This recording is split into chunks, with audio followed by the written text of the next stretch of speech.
Señores, de entrada, yo quiero referirme a un prolongado apagón, a una extendida interrupción del servicio energético que se produjo desde las primeras horas de la noche de ayer en esta ciudad de Puerto Plata. Se prolongó por algunas 4 o un poco más de horas y hubo como siempre, muchas hipótesis, especulación en torno a las causas que pudieron haber provocado esa interrupción del servicio eléctrico, del servicio energético en la ciudad de Puerto Plata. Una gran parte de la ciudad de Puerto Plata, los sectores barriales, la parte céntrica, estuvieron afectados por esta interrupción del servicio eléctrico. Al parecer, ese apagón se debió a la explosión de un transformador, precisamente en las cercanías de esta planta televisiva. Ese fue el nivel de información que se suministró, aunque no de manera oficial, a los usuarios del servicio en la noche de ayer. Pero yo me he referido a este tema, primero porque, para nadie es un secreto, que toda vez que se ausenta el servicio eléctrico, eso sirve de caldo de cultivo, incluso para la ocurrencia de hechos delictivos, para acciones reñidas con la ley. Se facilitan las mismas en el momento en que la población, en que la ciudad de Puerto Plata, su casco urbano, sus sectores barriales, pues son afectados por esa gran penumbra que los cubre. Digo penumbra porque en algunos casos se cuenta con generadores alternativos, con plantas de emergencia, en algunas empresas, en algunos establecimientos comerciales, algunas viviendas, pero de todas formas una gran parte de la ciudad se ve afectada por esas interrupciones del servicio eléctrico. Pero básicamente he querido referirme de manera breve a este tema porque lamentablemente no fluyen informaciones desde la empresa distribuidora de electricidad Edenorte hacia los usuarios, hacia la población. Si bien es cierto, y ahí ven ustedes imágenes de cómo estaba Puerto Plata anoche, al momento de que captamos esas imágenes. Entonces, si bien es cierto que una interrupción del servicio eléctrico puede producirse por una falla técnica, por una explosión en un transformador, como lo que se argumentó que ocurrió anoche, por un problema en las redes de distribución, por la razón que sea, puede ocurrir una interrupción del servicio eléctrico. Sin embargo, nos hemos detenido a pensar en que durante los últimos años, independientemente de las razones que puedan generar un apagón eléctrico, una interrupción del servicio energético en Puerto Plata, no hay quien ofrezca una información. Y en esto hay que destacar, cuando un colega puertoplateño, muy reconocido, el colega distinguido, locutor Juan Musa, ostentaba la función de relacionista público de Edenorte, las informaciones fluían. Se les informaba con antelación a los usuarios cuándo se produciría una interrupción del servicio eléctrico, las causas de las mismas, si era por trabajo de mantenimiento de las redes, por la razón que fuese. Pero hoy día no se ofrece información a los usuarios. Entonces se tienden a tejer muchas especulaciones, muchos rumores a la falta de información, y yo creo que esto no afecta para nada la imagen de una institución, la imagen de una empresa de servicio, como es el caso de Edenorte. Pero vamos a ver lo que acontezca en lo adelante, si se le da un giro a esa política institucional, a esa línea de acción corporativa de no permitir que la comunidad, que los usuarios se enteren de las fallas que pudieran ocasionar una interrupción del servicio eléctrico en un momento determinado. Porque si usted paga por un servicio, entonces yo creo que a usted le asiste el derecho de conocer las razones por las que no se le ofrece ese servicio que usted paga en un momento determinado. Quiera Dios, esto llegue a oídos de los directivos de Edenorte en esta ciudad de Puerto Plata, porque creo que al final esto redunda en bien, en provecho de la imagen de ellos, la imagen corporativa de esa empresa. Bien, por otra parte, en el día de hoy se cumplen 59 años de el derrocamiento del gobierno democrático, el primer gobierno democrático después de la caída de Trujillo, encabezado por el profesor Juan Bosch. Vale destacar que un día como hoy, 25 de septiembre de 1963, fue derrotado el presidente constitucional de la República Dominicana, Juan Emilio Bosch Gaviño, como dijimos con anterioridad. Ese fatídico golpe de Estado truncó el primer ensayo democrático del país en el siglo XX, privando al pueblo dominicano de seguir disfrutando del gobierno más ético, transparente, pulcro, progresista y visionario de toda la historia republicana, que en tan solo 210 días de gobierno saneó la economía, modificó la Constitución para viabilizar la implementación de los grandes proyectos de desarrollo, garantizar la democracia y las libertades públicas, entre otros grandes logros. El presidente Juan Bosch ganó las elecciones, habrá de recordarse, del 20 de diciembre de 1962,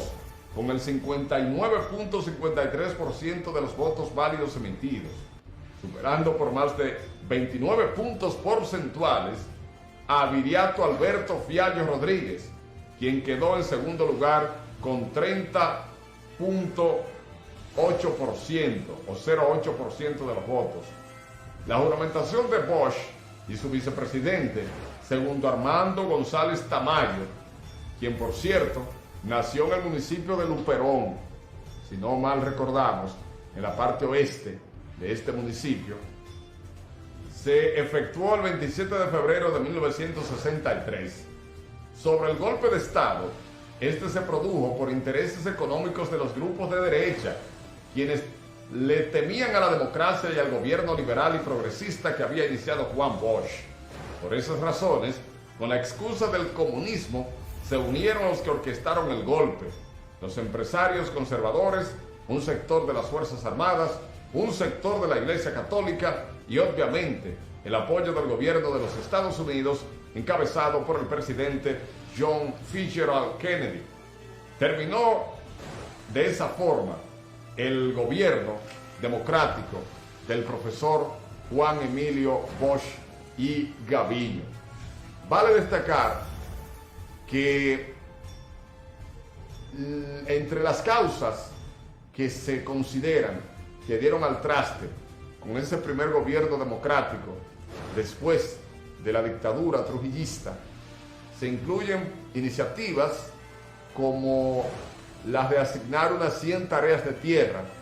para familias humildes, familias campesinas de la República Dominicana, dentro de un gran proyecto de reforma agraria, que indiscutiblemente se convertiría probablemente en uno de los más revolucionarios, en uno de los más vanguardistas de toda América Latina para ese momento. Pero además se establecía lo concerniente a la participación de los trabajadores en la administración de las empresas. Por vía de consecuencia, si se establecía que los trabajadores participaran en la administración de las empresas, esos grandes empresarios, esos grandes aristócratas, no absorberían el grueso de las ganancias, como ha sido históricamente en la República Dominicana. Y eso fue una propuesta que no cayó nada graciosa en el seno de la aristocracia, del empresariado de la República Dominicana. De ahí, señores, que apenas unos 5 días, según un registro de la historia, de producirse el golpe de Estado contra el profesor Juan Bosch, se convocó a una huelga o a un paro de labores por parte del empresariado dominicano. Entonces todo esto fue como sentando las bases, todo esto se convirtió en una especie de crónica de un intento que logró su cometido para derrocar el gobierno constitucionalista del profesor Juan Bosch. Sin embargo, habrá de recordarse que tras el golpe de Estado, el 25 de septiembre de 1963, entonces vino un periodo de inestabilidad política, social y económica en la República Dominicana. Y ahí entonces vinieron los consejos de Estado, y posteriormente se produjo la gran explosión sociopolítica que constituyó la Revuelta de Abril en la República Dominicana, que trajo como consecuencia la intervención militar norteamericana, la segunda del siglo, en ese año de 1965, la confrontación cívico-militar, esa lucha fratricida en la República Dominicana, y que dejó como saldo alrededor de unas 5.000 víctimas en la República Dominicana. Entonces yo creo que debemos aún reflexionar en torno a la posición, la postura que asumió cada sector de la República Dominicana en ese proceso del derrocamiento del profesor Juan Bosch hasta la Revolución de Abril de 1965. Y ojalá que no se repita un acontecimiento de esa naturaleza, esa lucha fratricida en la que hermanos dominicanos estuvieron enfrentados por intereses creados en torno a grupos, en torno a sectores, que no se sobrepuso el interés general de la nación, el interés de que se estableciera de una vez y por todas un gobierno constitucional, un gobierno que defendiera las libertades públicas, la justicia social en la República Dominicana, tal y como lo soñó, tal y como lo pregonó, como lo prometió en su campaña electoral el profesor Juan Bosch, y por lo que luchó desde el exilio y cuando llegó a la República Dominicana en 1961, tras la caída de la dictadura de Trujillo. Hemos querido entonces compartir con todos ustedes esta efemérides del día de hoy,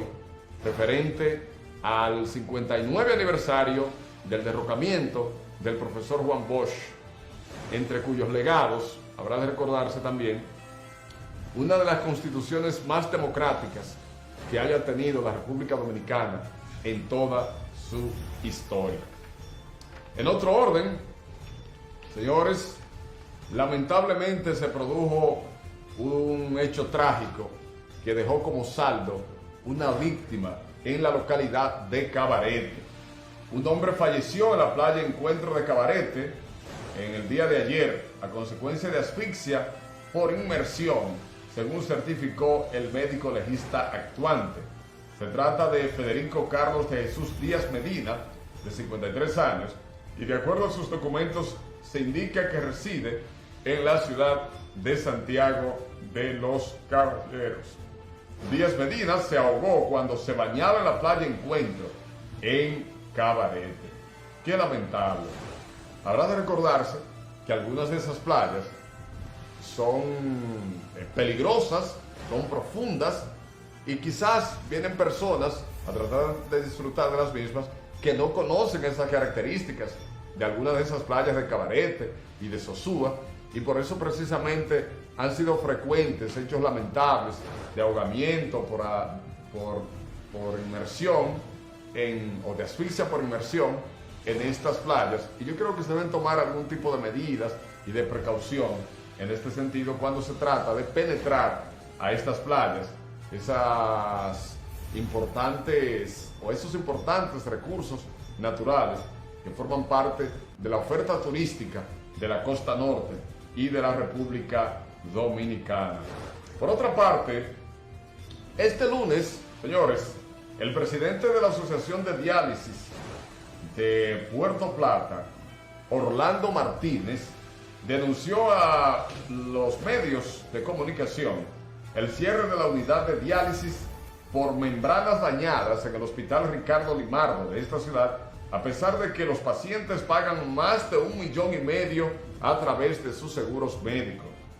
Estos centros de diálisis son los que mantienen vivos a los ciudadanos que tienen los riñones dañados, y sin que estos equipos les descontaminen la sangre, los pacientes podrían morir.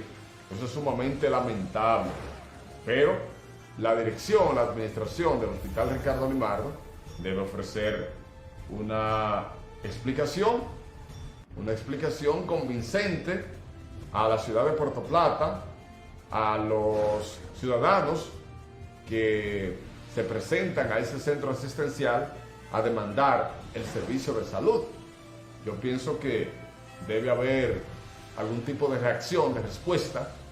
en esta coyuntura de parte de la dirección, repito, del Hospital Ricardo Limardo, explicar las razones por las cuales están fuera de funcionamiento esos equipos de diálisis en el Hospital Ricardo Limardo de esta ciudad de Puerto Plata a la mayor brevedad posible. Y no solo ofrecer las explicaciones al respecto, sino también viabilizar, gestionar, canalizar la reparación de esos equipos, o en caso extremo, el proceso de sustitución de los mismos. Porque como señala el presidente de la Asociación de la Asociación de Diálisis de Puerto Plata, justamente eso podría marcar la diferencia, podría significar la vida o la muerte para muchos de esos pacientes que acuden con frecuencia a recibir tratamiento de diálisis en el Hospital Ricardo Limardo de esta ciudad de Puerto Plata. Señores, 2 personas murieron a causa de las lluvias que afectan desde hace días a las regiones norte, noroeste y norte de la República Dominicana, y que además han provocado inundaciones, desbordamiento de ríos, arroyos y cañadas en varias localidades. Los fallecidos son Edilio Antonio Torres, de 56 años, y Wilkin Cruz, de 40, quienes fueron arrastrados por el río Maguana del municipio de Monción, en Santiago Rodríguez, que salió de su cauce. Transitaban en un Jeep Suzuki color azul que fue arrastrado por la crecida del referido afluente. Entre las zonas de Santiago más afectadas por las inundaciones figuran Olla del Caimito, El Ejido, Hoyos de Bartola, Puchula, Pekín, Yapur Dumit, La Unión, Satélite, La Gloria y Monterrico. Asimismo el sector El Fracatán, Secara, Gurabo y Bellavista, donde el agua penetró a muchas viviendas. Brigadas de la Defensa Civil se presentaron al sector para asistir a los afectados. Yo pienso que a raíz de este hecho lamentable, sobre todo la muerte, el fallecimiento de 2 personas, que fueron arrastrados por un vehículo en el que transitaban por las crecidas de un río en la comunidad de Monción de la provincia de Santiago Rodríguez, yo pienso que debe aprovecharse para seguir llamando la atención. Bueno, ven ustedes imágenes de un camión que transportaba plátanos o guineos, al parecer, en la ciudad de Santiago de los Caballeros, justo en el momento en que se producían inundaciones. Sin embargo, esos jóvenes se dieron a la tarea de prácticamente asaltar el camión y tomaron parte de la carga, sobre todo de los víveres, como decimos popularmente, que ellos transportaban, en una acción, desde luego, delictiva, una acción reñida con la ley. Entonces, yo pienso que es necesario que se accione judicialmente, legalmente, contra esas personas que trataron de asaltar prácticamente a ese camión transportando guineos por una de las calles, guineos o plátanos, no distinguimos muy bien, en una de las calles de la ciudad de Santiago de los Caballeros. Y como dijimos, es una acción absolutamente vandálica, una acción delictiva que, reitero, debe ser sancionada conforme a como lo establece la ley, de acuerdo a a los preceptos jurídicos que riñen esa materia en la República Dominicana. Por otra parte, bueno, antes de irnos a otro tema, yo quiero retomar un poco lo concerniente a las dos personas que perecieron cuando su vehículo fue arrastrado por las lluvias. Señores, es necesario seguir haciendo conciencia. Hemos visto muchos casos en los que personas a bordo de vehículos son arrastrados por corrientes de agua, por precipitaciones. Si bien es cierto que usted tal vez no pueda prever cuándo de repente se produzca el desbordamiento de un río o de una cañada, si quizás pudiera sorprenderle en una vía pública ese desborde de agua, no es menos veraz. Desde que usted observa que comienza a precipitarse, que ya no hay condiciones para usted circular, entonces usted debe tomar las medidas previsorias del lugar, detenerse en un lugar que entienda que no le afectaría una crecida de un río, tomar las previsiones más atinadas, pero no seguir transitando, no seguir circulando en un vehículo en contra de la corriente de agua, en contra del agua fluvial, el agua de lluvia, producto de los desbordamientos de ríos, porque es que la presión de esas corrientes puede justamente arrastrarlo a usted con todo y vehículo, como ha sucedido muchas veces, y que ha degenerado en tragedias, en hechos muy lamentables, en pérdida de vidas humanas. Entonces yo creo que debemos hacer conciencia en ese sentido, contra la naturaleza, y la lluvia es un fenómeno natural, por si a alguien se le ha olvidado. Usted no puede luchar, usted debe tratar de prever, de evitar, y no exponerse a ser víctima a consecuencia de la fuerza, a consecuencia de la, se quiere decir, de esa contundente potencia de este fenómeno natural, de las lluvias, de las crecidas, de un río, del desbordamiento, de una cañada. Quiera Dios que se tome conciencia y que no se sigan repitiendo hechos de esta naturaleza por esta causa en la República Dominicana. En otro orden, vale destacar, amables televidentes de Radar Informativo, que el teleférico de esta ciudad de Puerto Plata sigue recibiendo una cantidad de visitantes, de huéspedes, como parte de esa oferta complementaria, turismo de aventura, turismo ecológico, podríamos decir, en la zona norte de la República Dominicana. Vale destacar que turistas nacionales e internacionales cada vez más eligen esta provincia por la diversidad de atractivos con los que cuenta la misma. Y evidencia de ello es que en los primeros 9 meses del año, según nos establece una comunicación remitida por la administración del teleférico de esta ciudad, una de las principales atracciones de la Novia del Atlántico, el teleférico, ha recibido 139,000 pasajeros, siendo los dominicanos quienes más lo visitan, según el director general del referido atractivo, Rafael Núñez. Explicó que el teleférico es una de las atracciones turísticas más importantes de la región norte del país y que en la actualidad están teniendo un crecimiento anual entre un 12 y un 15% con relación al año pasado, según dijo al ser consultado durante la realización de la 18ª edición del Discover Puerto Plata Marketplace, que se llevó a cabo la pasada semana. Estimó que al cierre de este año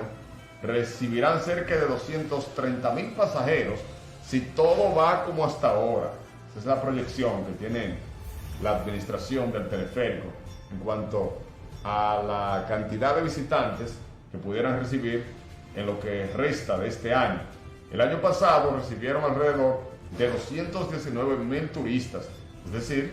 como señalamos con anterioridad, que se ha incrementado de manera sustancial, considerable, el número de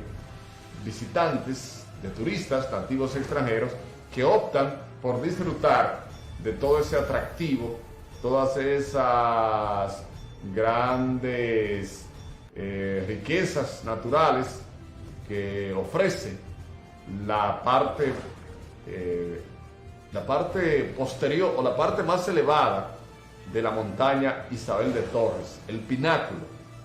de ese monumento natural nuestro, como lo es Isabel de Torres.